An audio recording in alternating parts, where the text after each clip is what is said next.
Hello दोस्तों, स्वागत है आप सभी लोगों का लेट्स पढ़ो पर। मैं प्रवीण सिंह राव आप सभी लोगों के साथ में इस वीडियो में बात करने वाला हूं रीट लेवल 2 को लेकर के। जो साइंस के अंतर्गत हम बात कर रहे थे बलों के बारे में, यानी फोर्स के बारे में हम बात कर रहे थे। और फोर्स के अंतर्गत हमने जो है दोस्तों आपके बारे कल जो है बल के बारे में और बल की जो भी प्रकार है उन चारों प्रकारों के बारे में हमने बात कर ली थी। ठीक है, आज हम बात करने वाले हैं गुरुत्वाकर्षण बल से आगे जो हमारा बल आता है विद्युत बल, उसके बारे में। तो आप सबसे पहले टॉपिक डाल दीजिएगा आज विद्युत बल। आज का टॉपिक रहेगा हमारा विद्युत बल। ये जो विद्युत बल होता है इसको भी हम आगे जाकर के दो भागों में बांटेंगे, उसके बारे में मैंने कल ही बता दिया था। लेकिन एक सेकंड रुकिएगा, आपको दिखाई नहीं दे रहा होगा, मैं कट कर देता हूं, देखिएगा। विद्युत बल ये टॉपिक डाल दीजिए। ठीक है, क्या डालेंगे दोस्तों आप टॉपिक? विद्युत बल जो है उसके बारे में हम बात करने वाले हैं। अब विद्युत बल के बारे में अगर बात करें, यानी कि इलेक्ट्रिक फोर्स के बारे में हम बात करेंगे। अब इसी को जो है आप कहीं पर बुकों में पढ़ेंगे विद्युत चुंबकीय बल। ठीक है, विद्युत चुंबकीय बल बेसिकली बाद में बनता है, पहले विद्युत बल होता है, वह आगे जाकर के दो भागों में टूटेगा। तो ये विद्युत बल जो है दोस्तों दो भागों में तोड़ दीजिए आप, यानी इसके दो भाग कर दीजिए।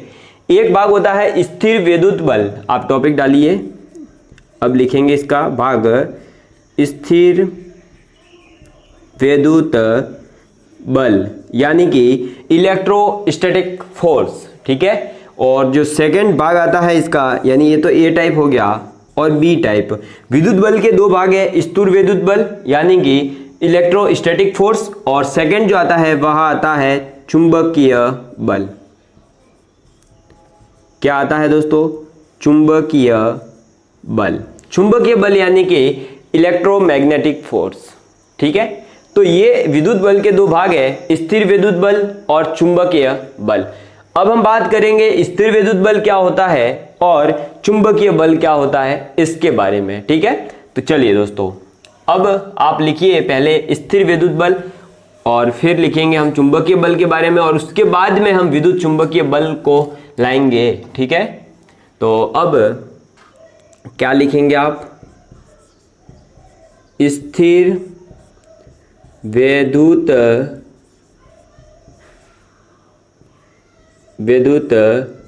बल यानी इलेक्ट्रोस्टैटिक फोर्स। क्या है दोस्तों?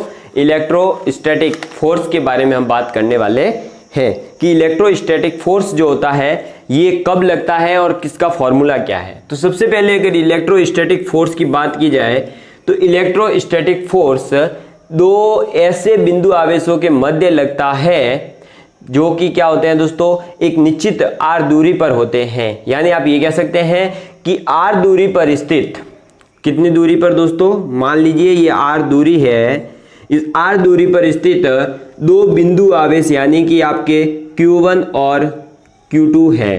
तो r दूरी पर स्थित दो बिंदु आवेशों के मध्य लगने वाला बल स्थिर विद्युत बल कहलाता है, यानी कि EF।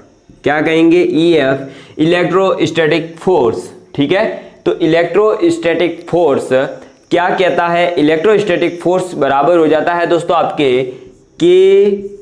Q1 Q2 अपॉन में R स्क्वायर, यानी कि स्थिर विद्युत बल इलेक्ट्रोस्टैटिक फोर्स क्या होता है? तो K यहाँ पर कांस्टेंट है जिसके बारे में भी हम आगे बात करेंगे, लेकिन पहले हम समझते हैं कि K इंटू दोनों आवेशों का गुणनफल बटे R स्क्वायर, यानी बीच की जो दूरी है उसके वर्ग के व्युत्क्रमानुपाती होता है।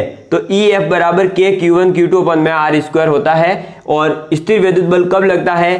तो R दूरी पर स्थित दो बिंदु आवेशों के मध्य लगने वाला बल है। ठीक है, अब देखिए यहाँ जो ये K है, इस K की वैल्यू क्या होती है? तो K की वैल्यू होती है 1 अपॉन में 4 पाई एप्सिलॉन। ठीक है, मुझे पता है आप लोगों ने इसकी वैल्यू पढ़ रखी होगी 1 अपॉन में 4 पाई एप्सिलॉन नॉट, लेकिन दोस्तों एप्सिलॉन नॉट तब होती है जब आपको ये पहले पता हो कि माध्यम जो है वो कौन सा है, निर्वात का है, यानी कि जहां पर वायु नहीं आ सकती हो। तो निर्वात के माध्यम में तो आप क्या लिखेंगे 4 पाई एप्सिलॉन नॉट, अदरवाइज आप क्या लिखेंगे एप्सिलॉन, क्योंकि एप्सिलॉन जो होता है दोस्तों, ये एप्सिलॉन का मतलब है माध्यम की विद्युतशीलता। क्या होता है दोस्तों, माध्यम की विद्युतशीलता। तो आप लिखिए माध्यम की विद्युतशीलता, विद्युतशीलता। बात समझ में आई? तो माध्यम की विद्युतशीलता जो होती है वह एप्सिलॉन होती है। तो स्थिर विद्युत बल क्या होता है, दो बिंदु आवेशों के मध्य जो कि r दूरी पर स्थित है लगने वाले बल को हम क्या कहेंगे, स्थिर विद्युत बल। इसकी डेफिनेशन क्या होगी, आप लिख सकते हैं r दूरी पर स्थित दो बिंदु आवेशों के मध्य लगने वाले बल को स्थिर विद्युत बल कहते हैं। स्थिर विद्युत बल का मान कितना होता है, तो EF बराबर में k q1 q2 अपन में r स्क्वायर। क्या होता है, k q1 q2 अपन में r स्क्वायर। यहां पर जो ये k है इसकी वैल्यू होती है 1 अपन में 4 एप्सिलॉन। मुझे पता है आप लोगों ने निर्वात के अंतर्गत पढ़ रखी है कि 1 अपन में 4 पाई एप्सिलॉन नॉट होती है, लेकिन वह तब ही होगी जब निर्वात हो। लेकिन अगर हमारे पास कोई दूसरा माध्यम आ जाए तो हम क्या करेंगे, तो हम इसलिए 1 अपन 4 पाई एप्सिलॉन याद रखेंगे। ठीक है, निर्वात में होगी तो ऑटोमेटिकली आप एप्सिलॉन नॉट लिख देंगे, और एप्सिलॉन नॉट की वैल्यू 8.85 × 10⁻11 होती है। और जब इस पूरे को सॉल्व किया जाता है तो 9 × 10⁹ आता है, लेकिन वो हमारे अभी काम का नहीं है, उसे मैं आगे आगे आपको बताते हुए चलूंगा कि कैसे याद रखना है। ठीक है, जैसे मुझे याद है वैसे आपको याद करवाने की गारंटी है मेरी। तो सबसे पहले आपको क्या याद हुआ कि भाई विद्युत बल दो प्रकार के होते हैं। विद्युत बल में पहला बल आता है स्थिर विद्युत बल, दूसरा होता है चुंबकीय बल। स्थिर विद्युत बल क्या कहता है, r दूरी पर स्थित दो बिंदु आवेशों के मध्य लगने वाले बल को हम क्या कहेंगे दोस्तों, स्थिर विद्युत बल। इनके मध्य लगने वाले बल का मान कितना होता है, तो EF बराबर में k q1 q2 अपन में r स्क्वायर। इस k की वैल्यू क्या होती है 1/4 पाई एप्सिलॉन। ठीक है, और एप्सिलॉन क्या है, तो माध्यम की ये विद्युतशीलता है। ठीक है, बात समझ में आ गई। इस पूरे का आप स्क्रीनशॉट ले लीजिए, यही काम की चीजें थी, बाकी मैंने आपको बोल करके बता दी है। ठीक है, चलिए तो अब बढ़ते हैं हम आगे, और अब पढ़ते हैं हम किसके बारे में दोस्तों, तो अब हम पढ़ेंगे चुंबकीय बल के बारे में, यानी चुंबकीय बल कहां लगता है और उसका मान क्या होता है। टेंशन मत लीजिए, धीरे धीरे हम भी अपने लक्ष्य की ओर अग्रसर हैं, आप भी अपने लक्ष्य की ओर अग्रसर रहिएगा, तब ही जाते सक्सेस मिलती है। ठीक है, बी टॉपिक आपका जो आज है वह है दोस्तों चुंबकीय बल। क्या लिखेंगे, चुंबकीय बल। अब ये चुंबकीय बल क्या कहता है, तो चुंबकीय बल जिस प्रकार से हमने अभी जस्ट पीछे पढ़ा कि दो बिंदु आवेशों के मध्य लगने वाला बल जो कि r दूरी पर स्थित हो, उनको क्या कहते हैं दोस्तों, हम स्थिर विद्युत बल। जबकि चुंबकीय बल है तो एज इट इज है, वहां पर बोला था दो बिंदु आवेश, यहां बोलेंगे अब दो बिंदु चुंबक के मध्य। तो आप एज इट इज लाइन खींच लीजिए। ठीक है, r दूरी पर रखिए, और m1 m2, ये m1 और m2 क्या है, तो ये चुंबक है यानी मैग्नेट है। ठीक है, तो दो बिंदु आप ये बोल सकते हैं r दूरी पर स्थित दो बिंदु चुंबकों के मध्य लगने वाले बल को हम क्या कहते हैं, चुंबकीय बल कहते हैं। ठीक है, अब चुंबकीय बल है यानी मैग्नेटिक फोर्स है, तो EM कहेंगे या FM भी कह सकते हो। तो EM बराबर में क्या होता है दोस्तों, यहां पर भी K m1 m2 अपॉन में r स्क्वायर। ठीक है, वो K अलग है, ये K अलग है, क्योंकि वहां पर K इक्वल टू क्या था 1/4 पाई एप्सिलॉन, जबकि यहां K की वैल्यू क्या होती है, तो यहां K की वैल्यू होती है 1/4 पाई, यहां आ जाता है म्यू। क्या आ जाता है दोस्तों, म्यू आ जाता है। क्या होता है 1/4 पाई म्यू, और ये जो म्यू है, ये म्यू क्या होता है, माध्यम की चुंबकशीलता। वहां क्या था दोस्तों, एक सेकेंड आप पहले ये नोट डाउन करिए, माध्यम की चुंबकशीलता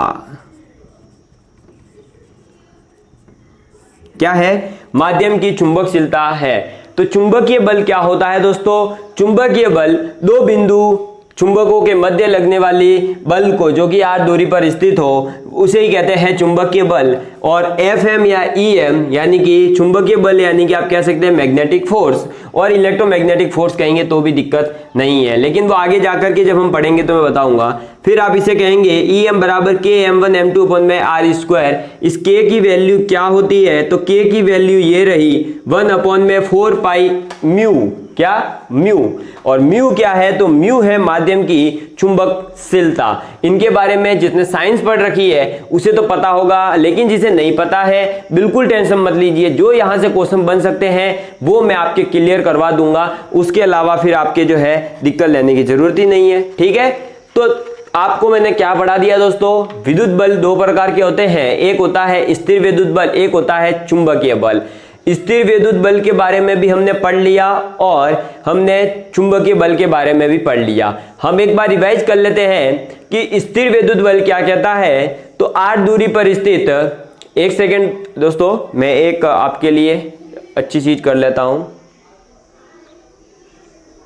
देखिए दोस्तों, तो अब पढ़ते हैं कि आपका चुंबकीय बल और स्थिर विद्युत बल। स्थिर विद्युत बल क्या कहता है, तो दो बिंदु आवेशों के मध्य लगने वाला बल जो निश्चित एक r दूरी पर स्थित होंगे, ठीक है। तो वो क्या होता है, ई के या ई एफ या ई एस, जो भी आपको कहना है नाम, जो भी शॉर्टकट में आपको याद रहे वो दे सकते हो भाई। उसका नाम क्या है, इलेक्ट्रोस्टैटिक फोर्स है, तो ई एस भी कहेंगे तो याद रहेगा, ई एफ भी कहेंगे तो याद रहेगा। तो इलेक्ट्रोस्टैटिक फोर्स बराबर क्या होता है, के Q1 Q2 अपॉन में r स्क्वायर। यहां पर r क्या था, तो दो बिंदु आवेशों के मध्य लगने वाला दो बिंदु आवेशों के मध्य की दूरी। Q1 और Q2 क्या है, तो दो जो आवेश है उनकी मान कितना है, उनकी वैल्यू कितनी है, ठीक है। K क्या था, तो एक K कांस्टेंट है, K बराबर में होता है 1 अपॉन में 4 पाई एप्सिलॉन, ठीक है। निर्वात है तो एप्सिलॉन नॉट आता है, अगर किसी माध्यम की विद्युतशीलता अलग से दे रखी है तो आप एप्सिलॉन यूज करेंगे। इसी प्रकार से फिर हमने पढ़ा चुंबकीय बल के बारे में। चुंबकीय बल तो निश्चित r दूरी पर स्थित दो बिंदु चुंबकों के मध्य लगने वाला बल क्या कहलाता है दोस्तों, चुंबकीय बल कहलाता है। और चुंबकीय बल का मान कितना होता है, यानी चुंबकीय बल EM, इलेक्ट्रोमैग्नेटिक फोर्स या मैग्नेटिक फोर्स, इसकी वैल्यू होती है k m1 m2 अपॉन में r स्क्वायर। क्या होती है, k m1 m2 अपॉन में r स्क्वायर। m1 और m2 जिस प्रकार से Q1 Q2 एक आवेश थे, m1 m2 क्या होते हैं, आपके चुंबक होते हैं, और कुछ नहीं होता। क्या होते हैं दोस्तों, चुंबक होते हैं। ये बात आपको समझ में आ रही है। तो ये क्या है दोस्तों हमारे, एक सेकंड रुकिएगा, मैं मार्कर, देखिए ये जो है हमारे पास में m1 m2 ये चुंबक है। क्या है दोस्तों, चुंबक है, और कुछ नहीं है, ज्यादा बड़ी चीज है, ठीक है। तो k m1 m2 अपन में r स्क्वायर, r तो वही है दूरी की तरह, फिर क्या हो जाएगा, m1 m2 चुंबक है तो k बराबर होता है 1/4 पाई एप्सिलॉन म्यू, और म्यू इक्वल टू होता है माध्यम की चुंबकशीलता। बात समझ में आ गई, कंप्लीटली क्लियर हो चुका होगा, किसी प्रकार का कोई डाउट नहीं होगा मेरे हिसाब से, ठीक है। चलिए तो अब हम पढ़ते हैं आगे। अब देखिए आगे जो बात आती है दोस्तों, जो मैंने आपको पहले बताया कि आप लोगों ने एक नाम सुन रखा है विद्युत चुंबकीय बल। जो विद्युत चुंबकीय बल होता है वह विद्युत चुंबकीय बल आता कहां से है, तो विद्युत चुंबकीय बल जो आएगा दोस्तों वह आपके इलेक्ट्रोस्टैटिक फोर्स और मैग्नेटिक फोर्स दोनों मिल करके आते हैं, ठीक है। इलेक्ट्रोस्टैटिक फोर्स और मैग्नेटिक फोर्स दोनों मिलकर के आते हैं। मैं आपको कैमरा वापस से बड़ा कर देता हूं तो आपको दिखाई देगा स्पष्ट, ठीक है। ये देखिएगा, अब बात करते हैं तो आप लिख सकते हैं कि विद्युत चुंबकीय बल।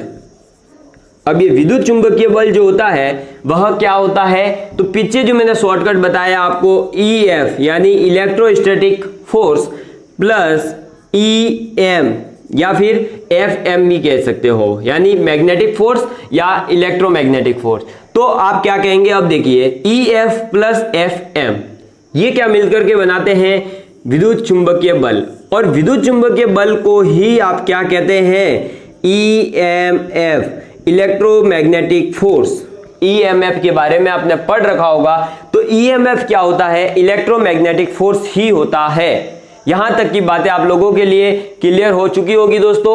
अब आगे जो बल बचता है हमारा, देखिए इसके बाद आगे जो हमारा बल आता है वह आता है दुर्बल और प्रबल बल। ठीक है, कौन से बल आते हैं दोस्तों? आपके सी नंबर पर जो आपका बल आता है वह आता है दुर्बल बल। ठीक है, आप टॉपिक डाल दीजिए दुर्बल बल। और एक आपका बल रह गया है प्रबल बल। ठीक है, तो इस दुर्बल बल और प्रबल बल यानी कि वीक फोर्स और स्ट्रांग फोर्स के बारे में मैं कल एक सारणी के माध्यम से आपको समझा दूंगा। आज हमने जो ये दोस्तों बोर्ड के माध्यम से ट्राई करा है, अगर आपको ये मेथड अच्छा लग रहा है कि हाँ इस टाइप से पढ़ाई हमें थोड़ा सा समझ में भी अच्छा आता है और आप लोगों को एक जो है इंटरेक्शन मिलता है, मतलब बोरिंग टाइप नहीं होते हैं, क्योंकि लैपटॉप की मुझे पता है स्क्रीन जो है छोटी रहती है, उस वजह से लिखने में भी हमारे सही नहीं रहता है। तो अगर आपको ये अच्छा लगता हो तो प्लीज कमेंट करिएगा, तो हम इस प्रकार की जो लॉन्ग वीडियोस है अब लाने की ट्राई करेंगे। ठीक है दोस्तों, धन्यवाद। आप सभी लोग इसी तरह हमारे साथ जुड़े रहिएगा। बहुत बहुत धन्यवाद।